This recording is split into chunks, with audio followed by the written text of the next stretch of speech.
ओम नमः शिवाय।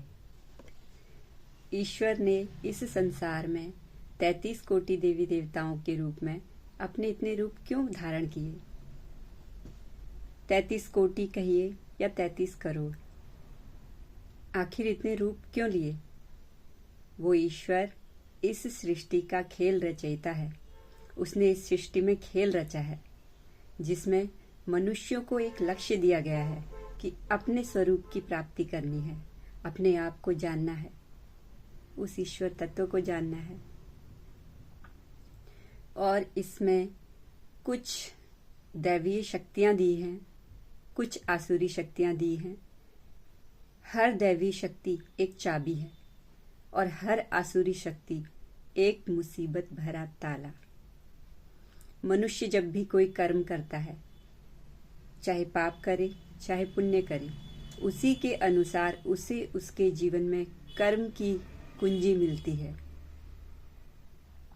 अगर पाप किए हैं तो मुसीबत रूपी ताले, अगर पुण्य किए हैं देव शक्ति रूपी कुंजी।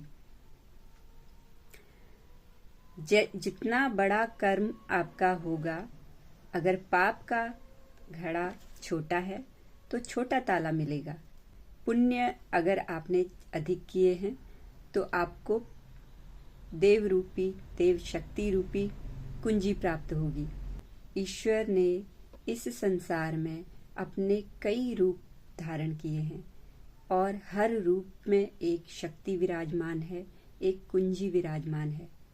आपको पता है, जब आप बीमार पड़ जाते हैं तो जब आप अपने आप को कहीं किसी डॉक्टर के पास नहीं ले जा पाते, इतने सक्षम नहीं होते हैं, तो भी आपके पास ये प्रकृति दवा रूपी कई औषधियों के रूप में होती है।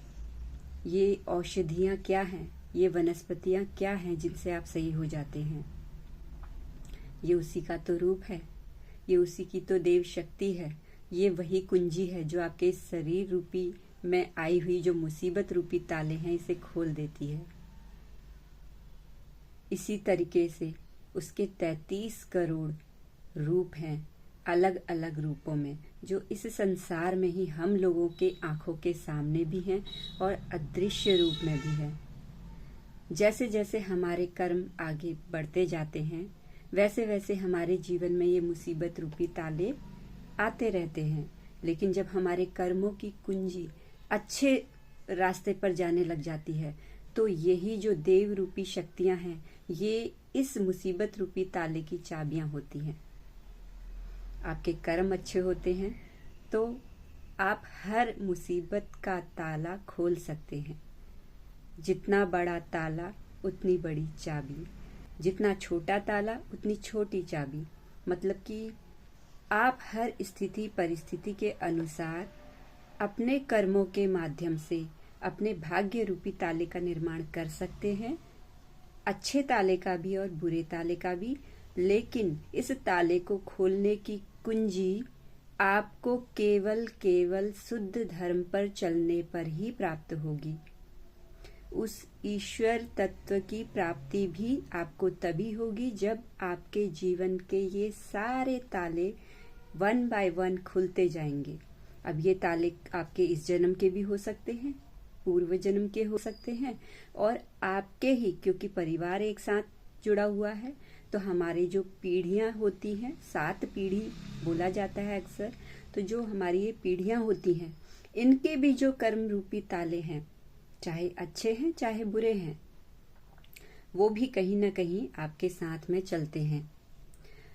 अगर उनके पुण्य कर्मा थे तो उनकी अगर कुछ देव शक्ति रूपी कुंजियां रह गई हैं तो वो आशीर्वाद रूप में आपको प्राप्त हो जाती हैं।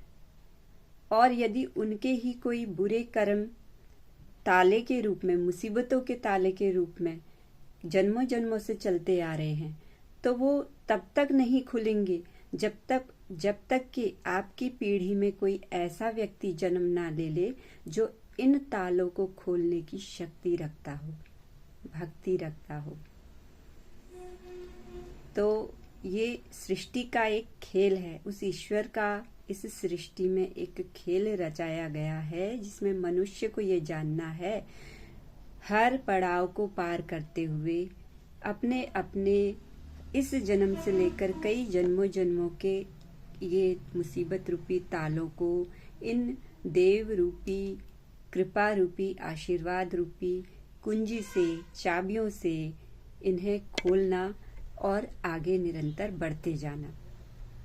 और कभी ना कभी तो अंत समय आएगा, आप निरंतर बढ़ते जाएंगे, अडिग होकर बढ़ते जाएंगे, विश्वास से बढ़ते जाएंगे, तो एक दिन ऐसा भी आएगा जब कोई ताला ही नहीं रहेगा, तो कोई कुंजी भी नहीं रहेगी, न ताला न कुंजी, बचेगा केवल शून्य। और वो शून्य में ही परमात्मा विराजमान है, जहाँ मौन है, जहाँ शांति है, जहाँ केवल असीम आनंद है, जहाँ केवल और केवल प्रेम है, सबके लिए प्रेम।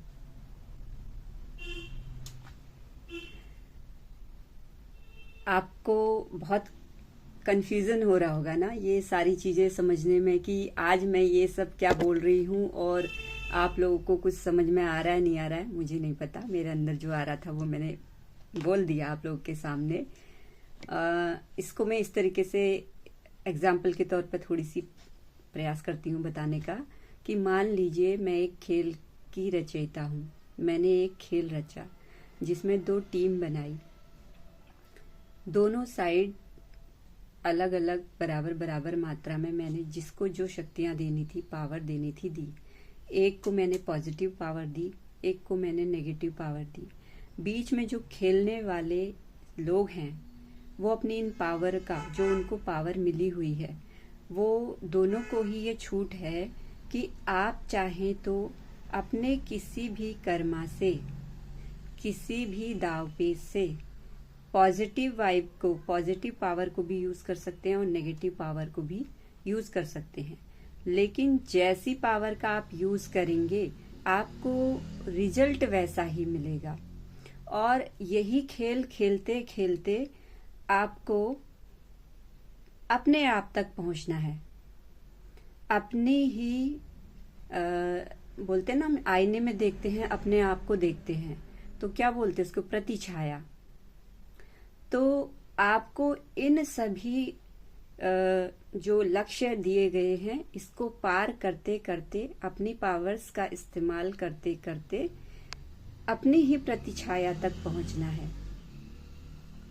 अब इसमें जो नियम बनाया गया है वो नियम तो सब समझा दिए गए दोनों साइड से, और ये भी बता दिया गया कि क्योंकि खेल का रचयिता मैं हूं, मैंने नियम बता दिए हैं, तो मैं खुद भी इसमें हस्तक्षेप नहीं करूंगी जब तक कि आप मुझे नहीं बुलाएंगे। और आप मुझे केवल तभी बुला सकते हैं जब आपके पास में पॉजिटिव पावर ज्यादा रहेगी, 50% से भी ज्यादा रहेगी। और जितनी ज्यादा रहेगी उतने अधिक चांस होंगे कि आप मुझे अपने साथ में बुला पाएं, आप अपनी हेल्प के लिए मुझे कह सकें, और मैं भी केवल आपकी उस पॉजिटिव वाइब्स को देखकर ही ये निर्णय लूंगी कि मुझे क्या करना है। और उससे पहले यदि आप नेगेटिव पावर का यूज करते रहेंगे, कहीं ना कहीं मुसीबतें तो ऐसी भी आएंगी जहां पर आपको पॉजिटिव नेगेटिव दोनों की ही जरूरत पड़ेगी। हम नेगेटिव को बिल्कुल नेग्लेक्ट नहीं कर सकते, क्योंकि ऐसी स्थिति, परिस्थितियां ऐसी जरूर आती हैं और आएंगी, ताकि दोनों का महत्व पता चल सके कि नेगेटिव भी गलत नहीं है, पॉजिटिव भी उतना पॉजिटिव नहीं होता कई बार, कई परिस्थितियों में। तो हमें अपना सोचने समझने का जो नजरिया है वो बदलने की आवश्यकता है स्थिति परिस्थितियों के अनुसार। क्योंकि ये प्रकृति, ये जो नियम बनाया इस खेल में, ये जो नियम है, इसी नियम को बोला जाता है सनातन नियम, सनातन धर्म, जो सबके लिए समान रहेगा, चाहे वो नेगेटिव कर्मा करे चाहे वो पॉजिटिव कर्मा करे। लेकिन नियम सबके लिए एक ही रहेगा। जिसने जैसा कर्मा किया है उसको वैसा ही लक्ष्य प्राप्त होगा। तो आई होप आपको इस एग्जाम्पल के जरिए कुछ समझ में आया हो, पर फिर भी अभी इस वक्त मेरे पास कहने समझाने के लिए केवल इतना ही है, और मैं कोशिश करूंगी कि इसको और आसान तरीके से कैसे समझा पाऊं। फिलहाल अभी इतना ही, और ऐसे ही और वीडियोस को पाने के लिए और अपने अध्यात्म में आगे बढ़ने के लिए, अगर आपको अच्छी लगती हैं वीडियोस, ये बातें सही लगती हैं, सच्ची लगती हैं, तो हमारे चैनल कल्पना अधिकारी को सब्सक्राइब करके रखिएगा और बेल आइकन को दबाना मत भूलना, क्योंकि इसी से आने वाली सभी वीडियोस के नोटिफिकेशन आप तक मिलेंगे। तब तक के लिए धन्यवाद। ओम नमः शिवाय।